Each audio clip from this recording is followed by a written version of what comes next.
Hey there, everyone. This is Omar once again with Meet a Geek. Today, I am joined by a very close friend of mine and someone I'm very happy to be talking to, Joyce Deuley. How you doing, Joyce? Hi, Omar. Thank you so much for having me. I really appreciate the opportunity to hang out with you after hours. Yeah, it is after hours. So just for all the viewers' sake, for what's kind of going on here, I usually put my daughter to bed around 7 p.m. And so I only do these interviews like after 7. So all of my guests have been able to stay up, past their bedtimes because we're all old and except for Crystal. Wait, no, I'm cutting this out. Anyway, let's move forward. So let's jump right into it because Crystal Darby is a wonderful human being. And if you watched the episode with Crystal or you haven't watched it, you definitely should because it's a great interview. And she has a lot of great things to say. It gets really real, which is really cool. But speaking of really real, let's talk to Joyce because she's here. And Joyce, how are you doing? I'm doing really well. Thank you. Happy to be here and to be real. Yes, I'm glad you're real, a real friend, and it's you're much better than that intro. So let's kind of get into it. Joyce, first question from me to Geek is, who are you? Tell us a little bit about yourself. Well, the other day I established that I'm not a synth or a Cylon, so I happen to be a real person, as you said, and a good friend, I hope, to many. But I'm, Joyce Deuley. I'm a native San Antonian, founding member of Geekdom, formerly on staff doing program management on innovation projects, civic innovation stuff, CivTechSa, the Geekdom Incubator, and the Pre-accelerator. And now just another awesome member like you, pursuing emerging technology stuff and having a lot of fun. Cool. So you said you're a former member of the Geekdom staff. So what do you do now? What sort of things were you interested in doing, and what sort of things are you trying to pursue? Oh my gosh. Okay. So, yeah, I wrapped up the pre-accelerator this year, which was one of the best cohorts we've had so far. The Geekdom Incubator is off to a running start, and Leslie Chasnoff is taking over and kicking ass and taking names with all of those programs. But I actually stepped away because there were outside projects that I pursue, right, as an emerging technologies analyst. Like, what I do is I look at the future trends, what's happening, what's going on, and other things. And I had some really cool contract opportunities come up that were impossible to ignore. So I am tracking down a couple of those things right now. I've got a couple of proposals out there. I'm working on a guidebook, and I'm going to help get that published here in the next month, which is really exciting. And yeah, just trying to find the next thing. So thank you for finding time in your busy schedule to talk with me today. You're very welcome. I do want to kind of scroll back, if you will, Yeah. to what you mentioned earlier about the pre-accelerator and the incubator. So could you tell us more about those two things and like what those are all about? Yeah, absolutely. So the pre-accelerator was actually kind of co-created between former Geekdom employee and I believe COO Luke Owen and Chris Birdie, who is now one of the directors over at Dura Software.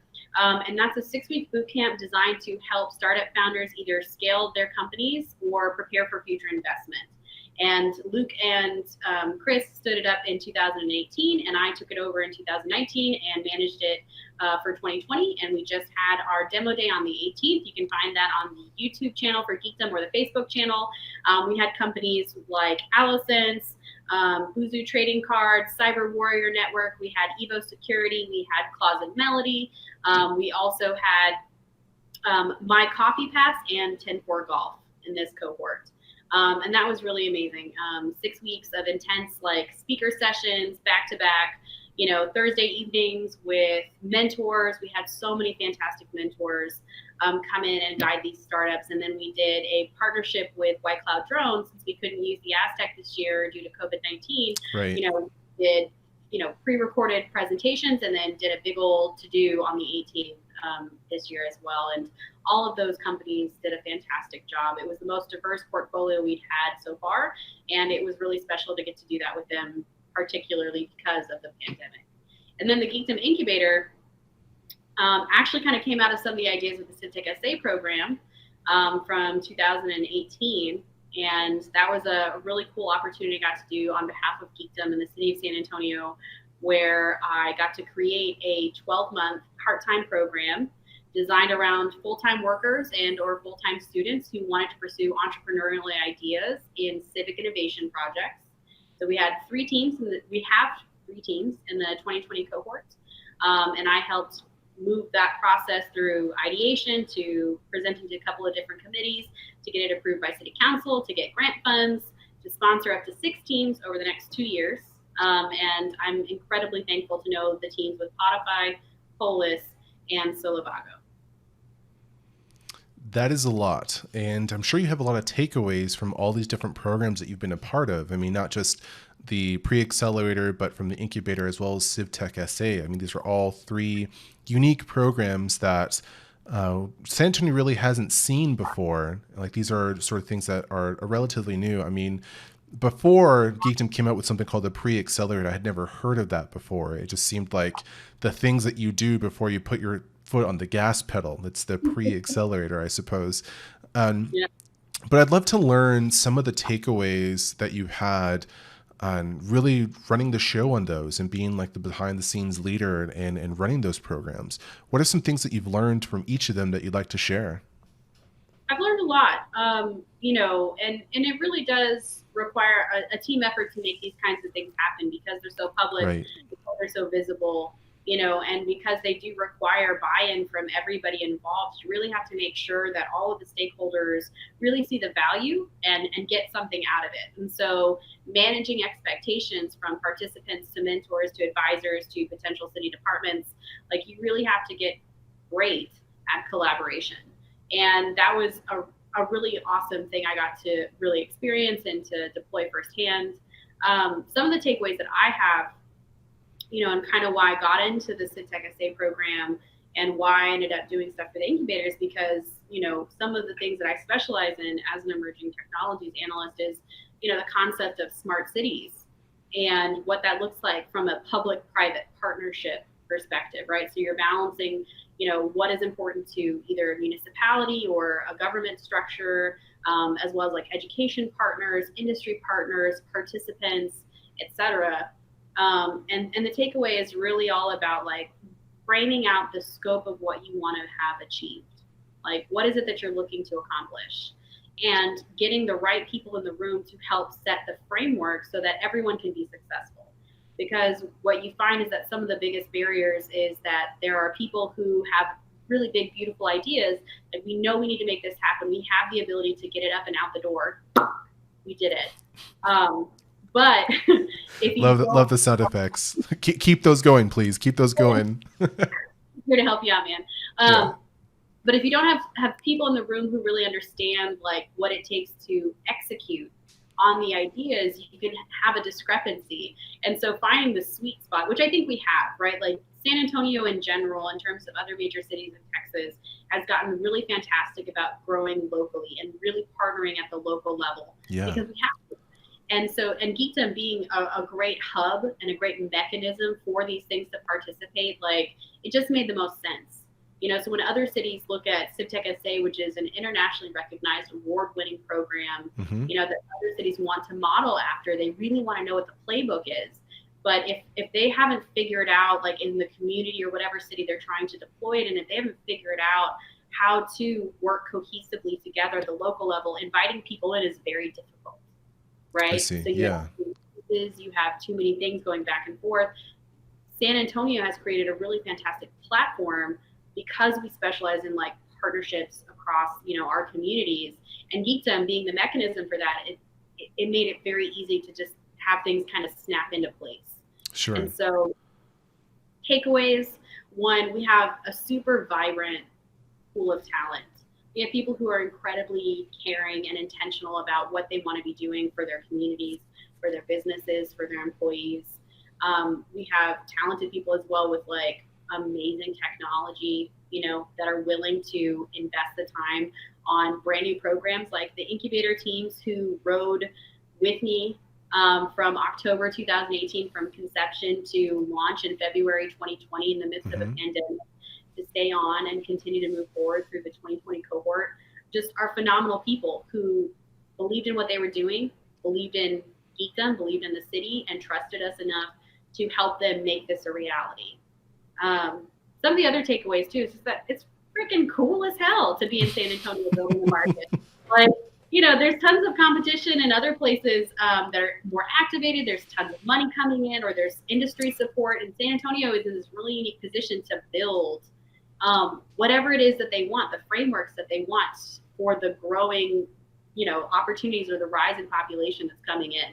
So really, it was kind of like having a blank canvas and the ability to say, what do you want to do? And you just go for it. And we have a community full of people who want to do that. So yeah, that's definitely great. For sure. That's really cool.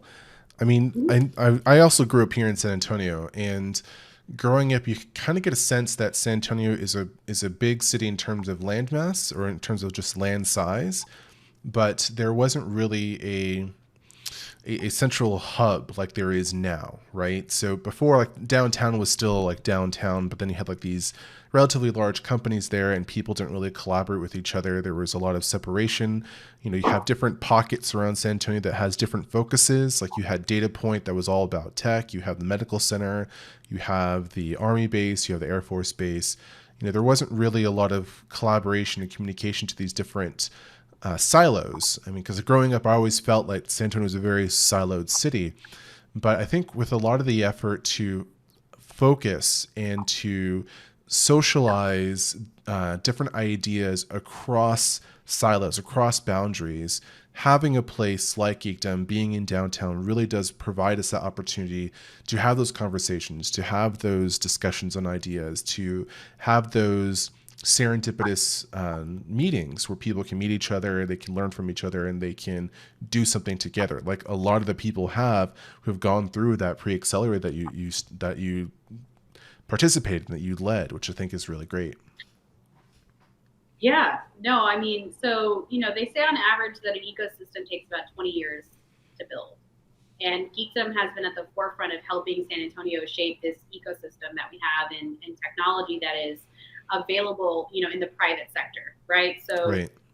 I've heard for years, like, how we don't have a lot of innovation, we don't have a lot of technical talent, and I don't think that that's fully true. It's not super accurate, because the innovation that occurs in San Antonio, the kind of research markets that we have, the conservative markets, defense, energy, cybersecurity, et cetera, like even SWIRI, like, we've got so much talent, but it's kind of locked away in those silos that you're talking about. So in terms of private sector developer talent, private sector engineering, like, that's not as common, but it doesn't mean that it doesn't exist. But if it's kind of locked away in these, walled gardens, ivory towers, whatever you want to call it, it means that we have to find a way to either channel it into the private sector, or we have to create a new platform.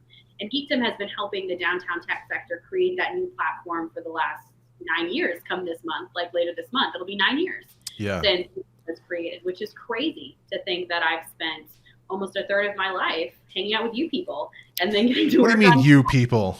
You people. No, you awesome, wonderful humans that I've loved. You're like, you freaking nerds. Nerd.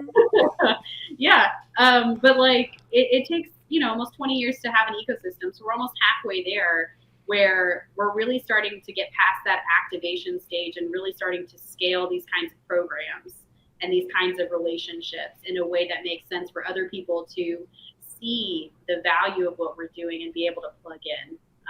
So I'm very excited to see what happens over the next couple of years, for sure. Yeah, cool. So when do you plan on starting your political run? Never. You don't want to be Mayor Deuley? You don't want to go for that, or City Manager Deuley? No, I do not. And I'll tell you why. Because I happen to be kind of a builder of things, and I feel that if you are at the forefront of the discussion and you're the figurehead, that is a very valuable place to be, without a doubt. But I like to tinker, and you don't get to tinker as much if you're at the forefront. And so if anything, public-private partnership is probably where I'd like to really, if I'm going to go into that route, I would say public-private partnership and be the intermediary. Cool. I was joking, by the way. I don't really expect you to run for office, but I think that's a really good point, because it's the difference between someone who builds versus someone who manages. And I feel like someone who manages can connect a lot of builders together to make stuff happen, which is what we're seeing in downtown right now.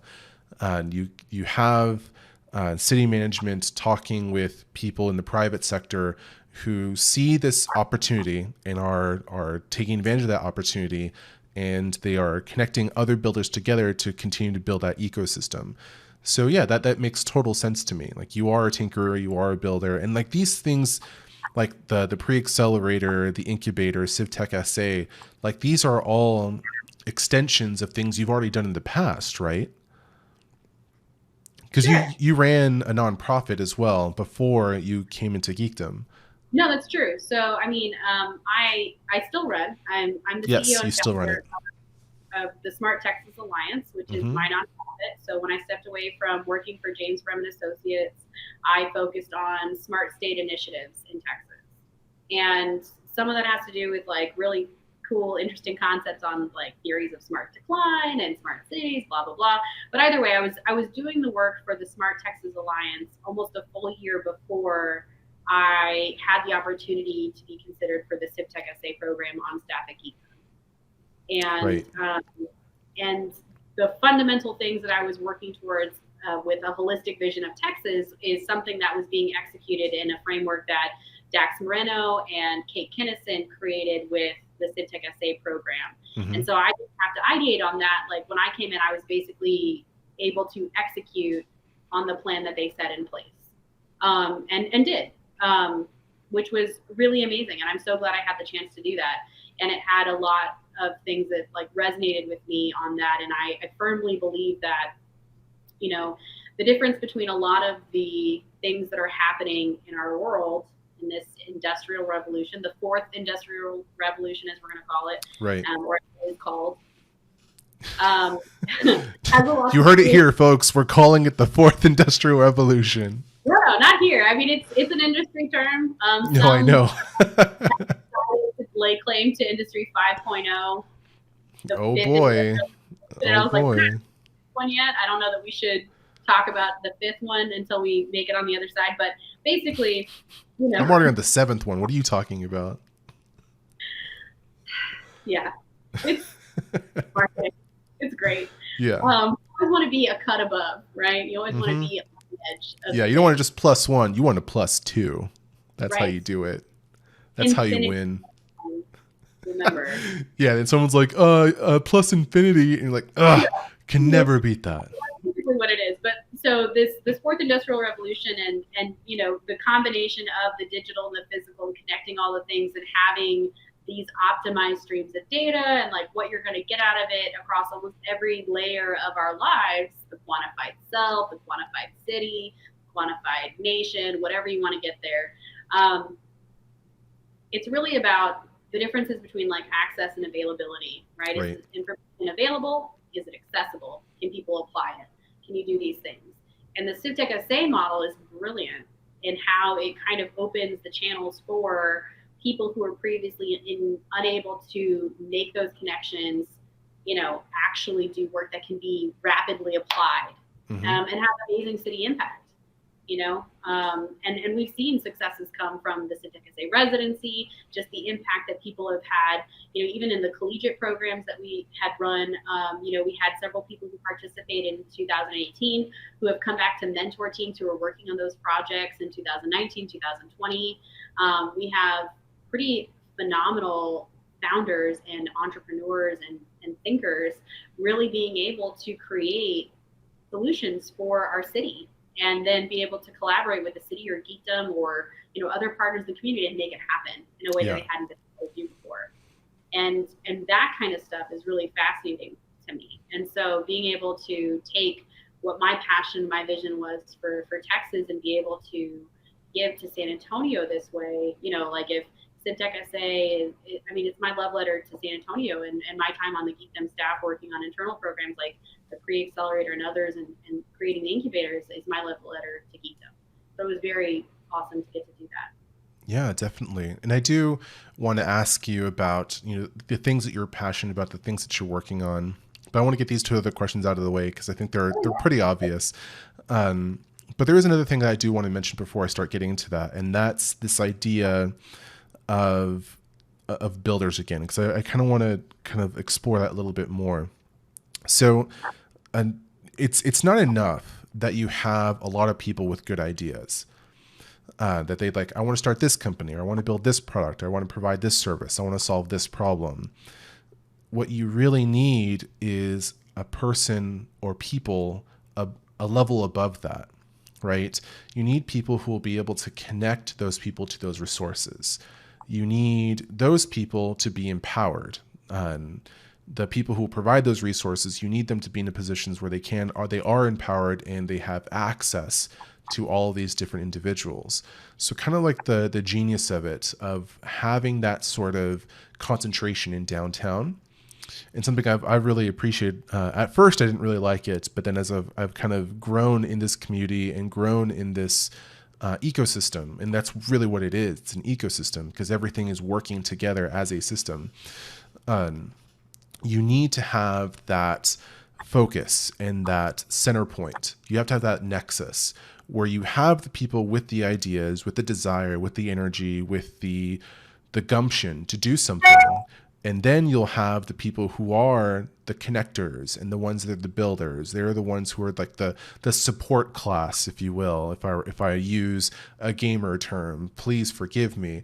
But it's it takes everyone to make this stuff happen. And I kind of see you and people like Ryan Saltz as well being that support connector class. Like, yes, you are building the infrastructure to empower other people to make their things happen, to make the things come alive. And when those things come alive, it tends to benefit a lot of people, either locally because they get hired, or because those people also become customers from other B2B businesses. And it helps the city by increasing taxes. It just, overall, it's like this self kind of, not congratulatory, but it's a system that helps itself grow. And so I think a lot of people tend to undervalue people like you and people like Ryan Saltz, because without you as a part of that system, a lot of these people would be just lost in their own islands because they wouldn't know where to go. It's people like you that really help drive that innovation forward, because you're the ones who are providing a very important service to people who are driving the change and driving innovation forward, if that makes sense. No, thank you for saying that. I appreciate that, and I'm sure Ryan also appreciates that. I think, when you're looking at ecosystems, right? Like, you have to know how each of these layers, biospheres, whatever, function together, and how they plug into each other in order to have a really active, healthy ecosystem. You need somebody who can understand the flow, right? If it's a workflow or an architecture, mapping, whatever, like, you need to have someone understand the mechanisms for these things to exist. Right. And then not just understand how they function together, but be able to unlock those channels. Right. Because without that accessibility, you might as well not even do it.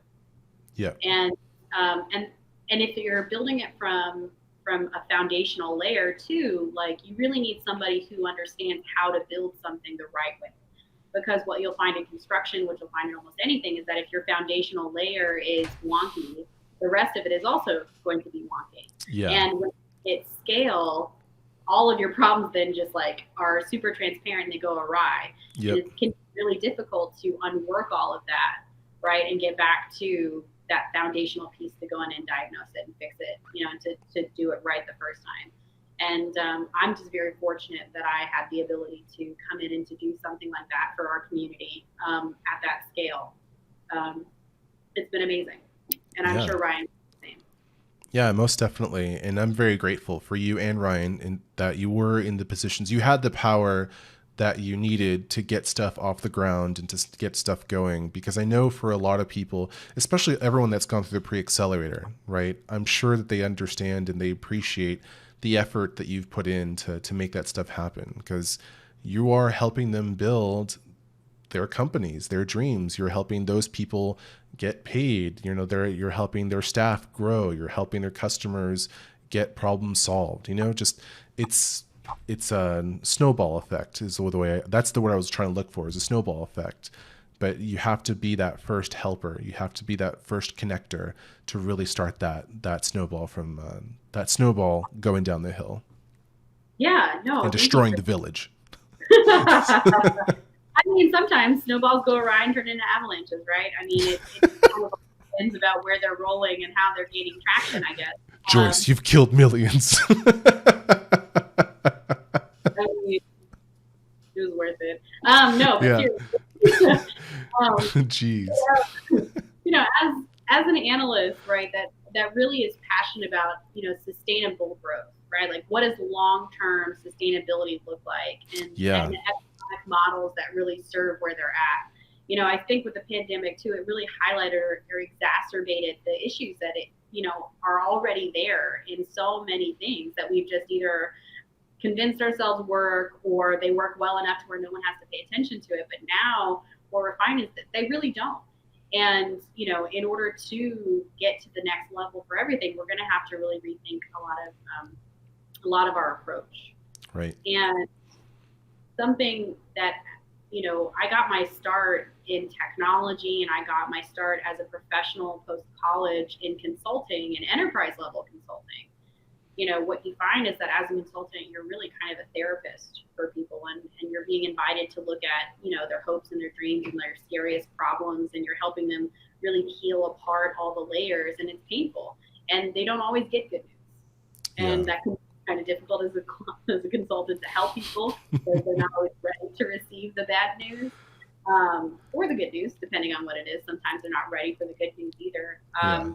But what you find is that business is incredibly personal, even at the big corporate levels where you're managing people underneath you. So when you take it down to the micro level, like the individual entrepreneur who's putting it all on the line, who knows what the cost is to sacrifice time with their families, et cetera, and hanging on by a thread to pay people beneath you, it's so personal. Yeah. And it's a reflection of who you are as a person when you build something from nothing. That needs to be handled with care.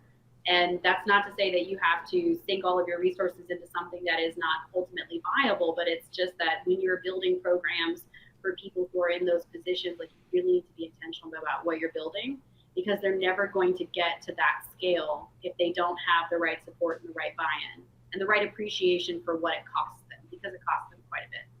Yeah, it's the opposite of the phrase, it's not personal, it's just business. Business is personal. I think that's an excuse for people to make crappy decisions. On the topic of people most likely. Yeah. No, it's just funny that you say that. It's because you only hear that in mob movies, right? Not personal. It's not personal, it's business. It's very personal. And then oftentimes it is that you still might have to make that call.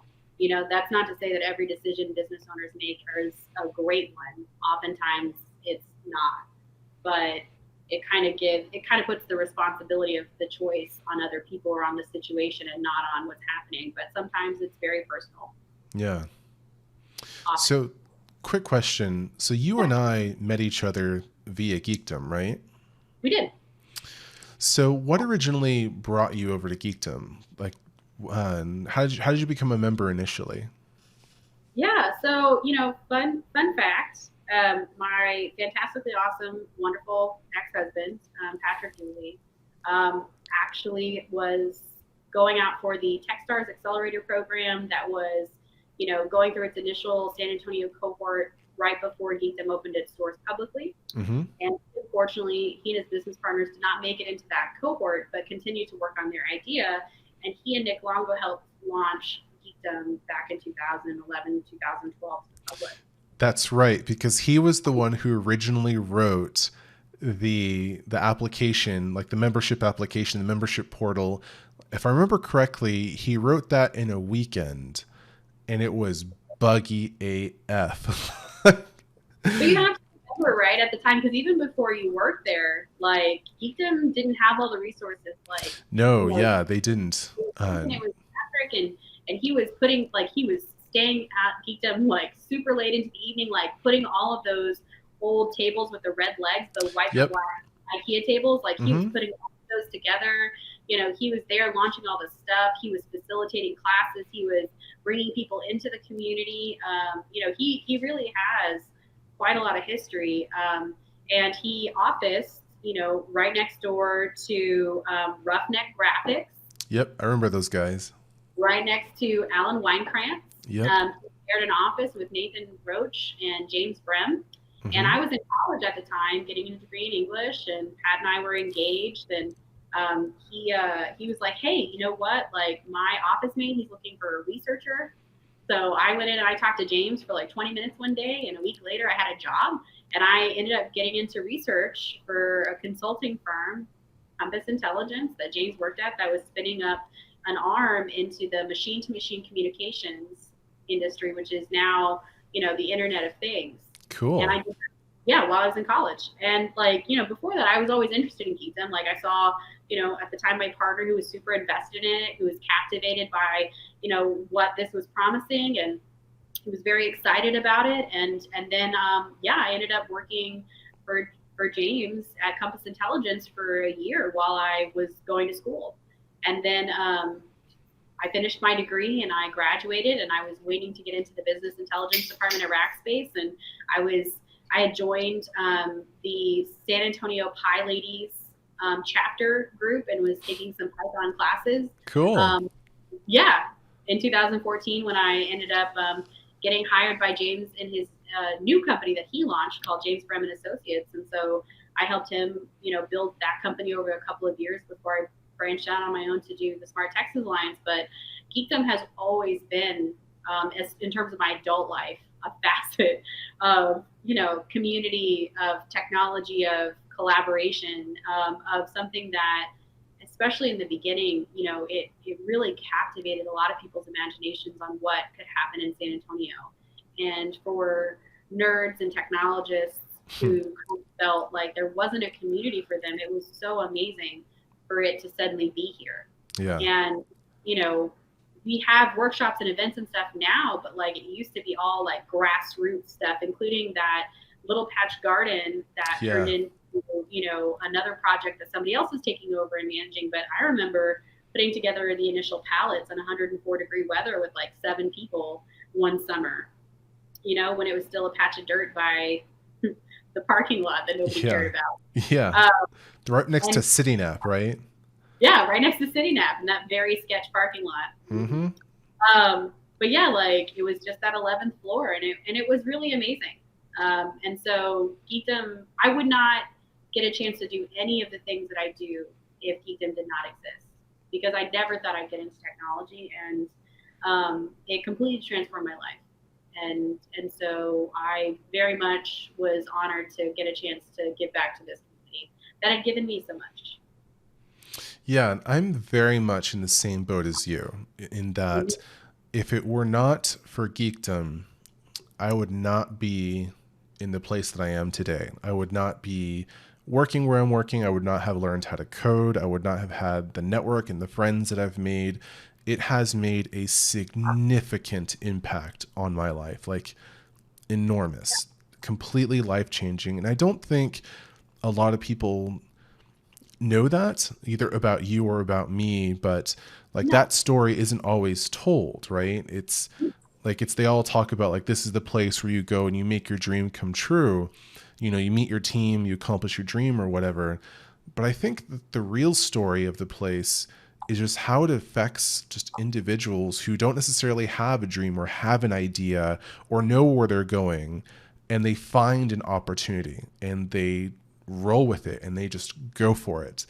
And I think that's what really happened to both you and me in that space. We showed up, we made some friends, made some connections, and from there, everything again just kind of snowballed into something that we just did not expect, right? I did not expect I would be in cybersecurity. I did not expect I'd be making the money that I'm making. Haha, weird flex, sorry. But I never I never thought I'd be doing the cool things that I'm doing. And and the same for you. Like you were coming out of college with an English degree. Hello, I also have an English degree.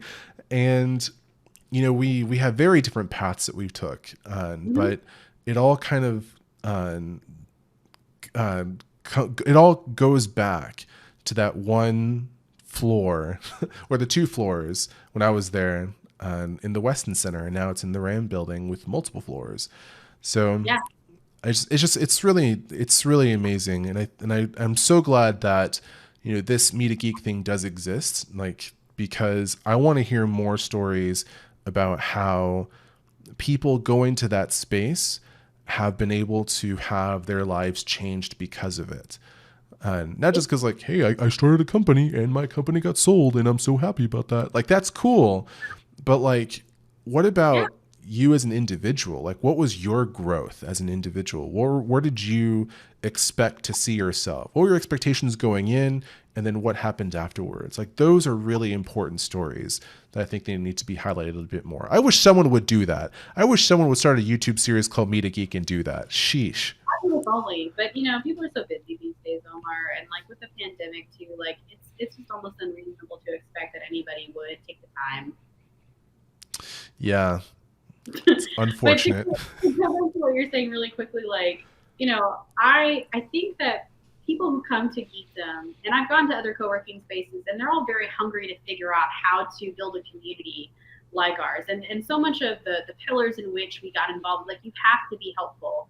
That nod to Alan Weinkrantz' commitment Yeah. and being helpful and being actively engaged, like showing up is a great part of the battle, right? Like showing up to almost anywhere you are, you automatically win over people who don't come at all. So there's that. But showing up is not enough, right? Like if the power of proximity is there, it's only also achieved simply because you got involved. Like you didn't just show up and expect things to come to you through osmosis. Like you showed up and you said, yes, I can help. Right. Yes, I can do that. And, Geekdom has been a part of my life for almost a third of my life. And almost all the professional opportunities I have gotten in the last 9 years have come from Geekdom. Yeah.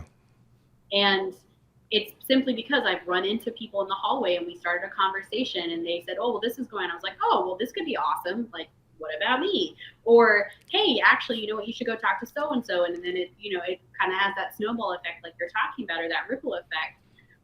But if you expect to just have stuff come to you simply because you appear, you have to show up with the intention to be engaged. And I know that that's kind of difficult right now with everything being virtual, but like honestly, there's still amazing, wonderful things happening all the time. I think Terry French is a really great example of someone who shows up every day, who's actively engaged, who goes and talks to people, who got introduced to the LS4 guys in the innovation labs at Geekdom, and together they were able to put together a prototype for his RFID sensors, that have really cool, communications capabilities that he's putting all over Geekdom to help with their adaptive testing, intensive testing pilots and stuff. And like that it doesn't have to be tech focused for you to Mm-hmm. be a Geekdom, but you do need to come with the intention to participate and not just assume that it's going to occur for you simply because you're there. Yeah. And so I think that pretty much answers the question, which is what is the value that you've gotten from Geekdom, right? Because yeah, there's a ton. Like I think we've covered that and then some in that particular question.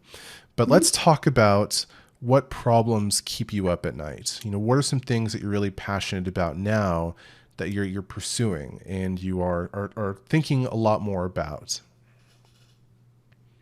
Um, the problems that keep me up at night, and like, the Internet of Things and this fourth industrial revolution, like, as an analyst and as someone who has spent a lot of time looking into the future and trying to demystify, what's happening, like Whoa, you're things so are, mystical. I know. Well, ethereal, I think. No, I'm just kidding. Oh. Anyways, just kidding. But really, like as an analyst, like looking at future trends and like how things are shaping, like it's really important now when we figure out, how to make things move forward, right? Like finding new ways to collaborate at the macro level, right, or at the state level or municipal level or organizational level, to streamline, to be resilient.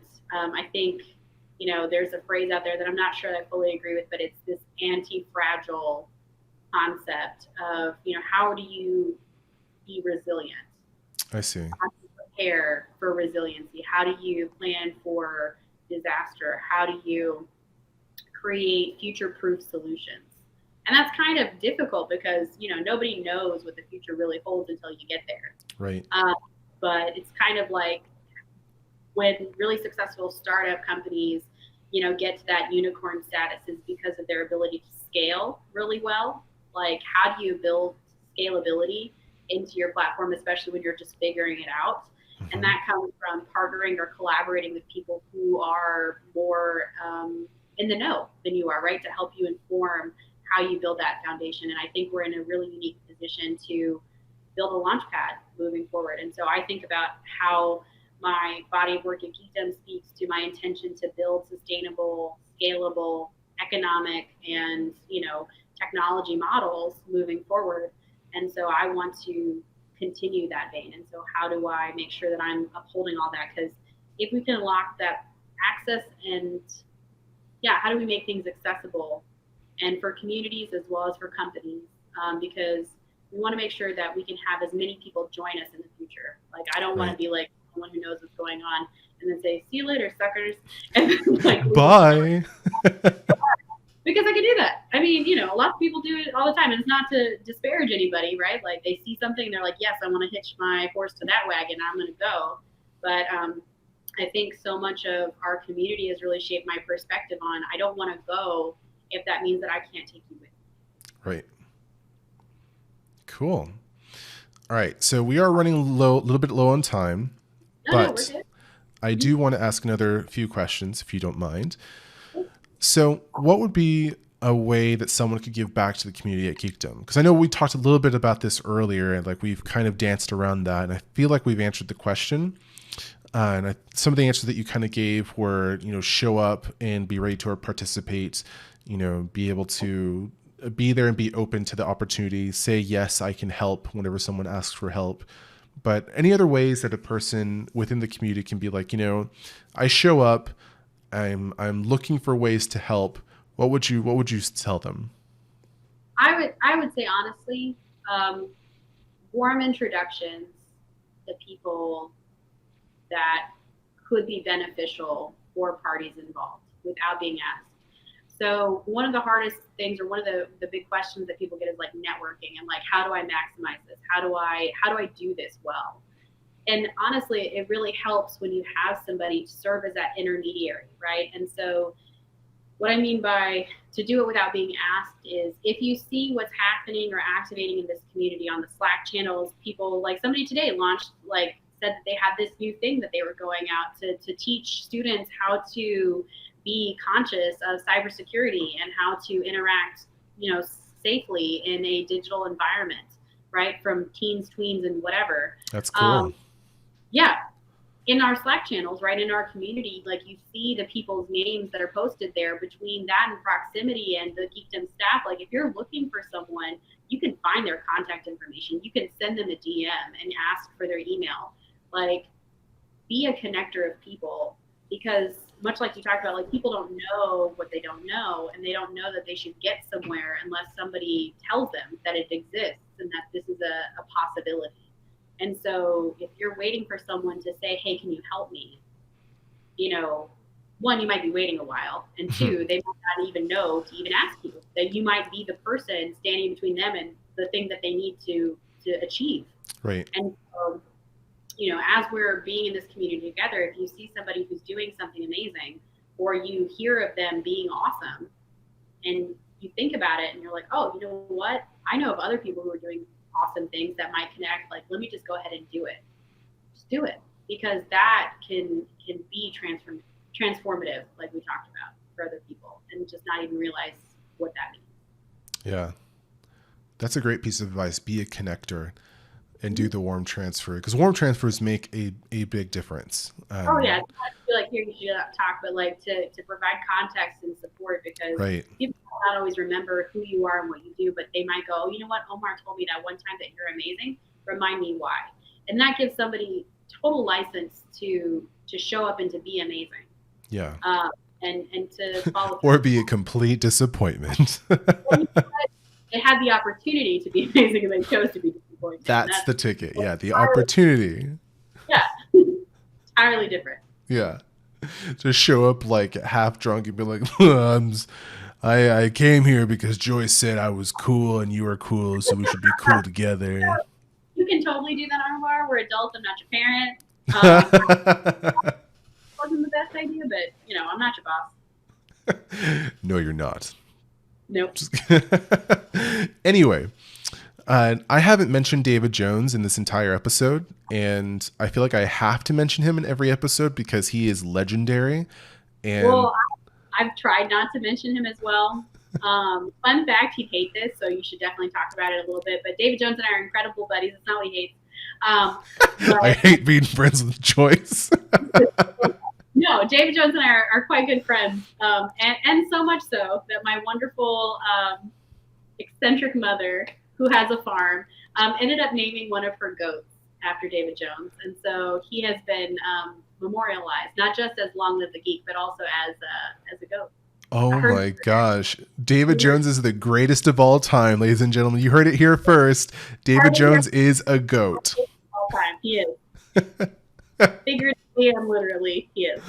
Oh my gosh, that just made my evening. David Jones, the goat. Yeah. Like, could you imagine if you go in his office and it's just a goat there, but like the goat's still really helpful? The goat would be very helpful. Yeah, if it was the David Jones goat, for sure. No, David Jones is amazing. He was so deserving of the Long Live the Geek.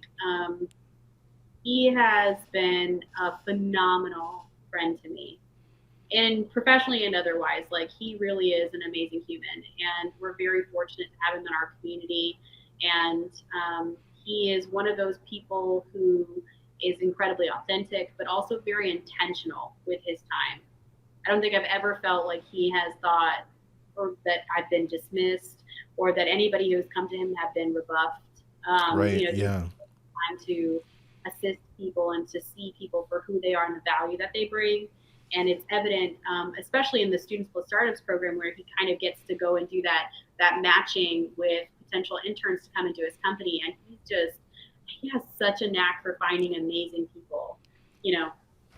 Daria, Montana, Zari, there were several others that came through in the last couple of years, and I think you'll have to next interview David Jones. But that was my next question. Yeah.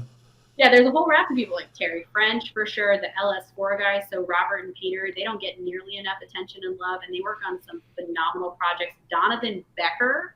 Yep. Totally get an interview. Tex Morgan, Julia Bates should definitely have one. But there's, Colin Beck is somebody else. Chad Keck. Let's see. Nice rhyme. Way to rhyme the last names, Joyce. Well, I do the things. No, but there's a lot of really phenomenal people. Anna Morton from Gestalt and Morton, who also is part of the Epicenter incubator thing with her company Talking Walls, is amazing and brilliant. Highly recommend. I need to get a list from you. And from some of those people, please, I would love a warm transfer or a warm welcome with them, because all of those people are absolutely wonderful, and they're all critical parts of our community. And so I'd love to highlight them. I'd love to hear their story and listen to what they're passionate about, because that's like every single person I talk to on this, they've always inspired me. Like, you have inspired me. Crystal's inspired me. The one for I should say next week when this is being recorded, but Jose Otema, like, that particular interview really inspired me, because the guy is really young. He just graduated from UTSA, and he has this energy that he wants to just hone and focus on a project. He already has an idea, and he's looking for ways to actually make that idea marketable and push that forward. So and having Geekdom as that place has really been very helpful for him. So that episode will be coming out. It already has come out. So if you haven't watched it yet, please do. But I'm always happy to talk to different people here and listen to what they're passionate about, because it is really inspiring. And I hope it inspires you, fair audience, because that's the whole point. That's all we're trying to do here, is make everyone happy and feel good about what they're doing so they can continue doing it most effectively. Most definitely. Yeah. And on that note, I would love to end today's interview. Thank you so much, Joyce, for being here and telling us your story, sharing us your pearls of wisdom, and having that huge list of people that we can potentially interview here and learn from. So thank you so much for your time and for everything else that you've provided the community over the many years you've been a part of it. Thank you so much, Omar. It's been a lot of fun, and you're doing a fantastic job with this. And this reminds me of old Geekdom quite a bit. But I love to see that you picked up this task, and I think you're doing a phenomenal job. And yeah, anybody who wants to reach out and connect with me, clearly I'm still very much a part of the community. I have a hard time imagining my life without Geekdom being involved in some capacity. So please don't hesitate. But thank you again, and I can't wait to see what you do next. I can't wait to see what you do next. Yeah. All right, ladies and gentlemen, thank you all so much for watching. I'm Omar, this has been Joyce, and this has been a great time. And I do want to make sure that you all never forget this one thing, and that is to be helpful. We'll see you all next week.